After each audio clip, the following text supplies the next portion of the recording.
आवाज मानदेशाचा। मान तालुक्यातील गोंदवले बुद्रुक गावातील विस्कळीत पाणी पुरवठा आणि तीव्र पाणी टंचाईच्या प्रश्नांवर महाराष्ट्र नवनिर्माण सेनेचे जिल्हाध्यक्ष धैर्यशील पाटील यांनी बुधवारी दिनांक 5 ऑगस्ट रोजी तीव्र आंदोलनाचा इशारा दिल्यानंतर ग्रामपंचायत प्रशासनाने तातडीने हालचाल करत आज ग्रामपंचायत कार्यालयात महत्त्वपूर्ण बैठक आयोजित केली आहे।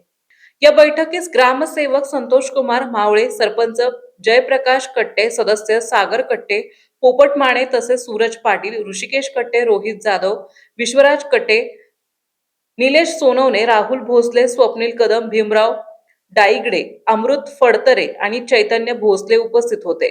बैठकीत गोंदवले बुद्रुक गावातील पाणी टंचाई, विस्कळीत पाणी पुरवठा आणि नागरिकांना भेडसावणाऱ्या अडचणींवर सविस्तर चर्चा करण्यात आली। गावातील नागरिकांना नियमित आणि सुरळीत पाणी पुरवठा मिळावा यासाठी आवश्यक तांत्रिक आणि प्रशासकीय उपाययोजनांबाबत सकारात्मक चर्चा झाली। यावेळी संबंधित यंत्रणांनी पुढील 8 दिवसात गोंदवले बुद्रुक गावातील पाणी पुरवठा सुरळीत करण्यासाठी आवश्यक उपाययोजना राबवण्याचे आश्वासन दिले। या बैठकीमुळे गावातील पाणी प्रश्न मार्गी लागण्याबाबत नागरिकांमध्ये आशेचे वातावरण निर्माण झाले असून प्रशासनाच्या पुढील कार्यवाहीकडे ग्रामस्थांचे लक्ष लागले आहे।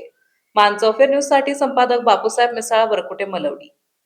आपल्या जिल्ह्यातील तालुक्यातील लेटेस्ट बातम्या पाहण्यासाठी आजच मानचौफेर न्यूज चॅनलला YouTube वर सबस्क्राइब करा आणि बेल आयकॉन प्रेस करा।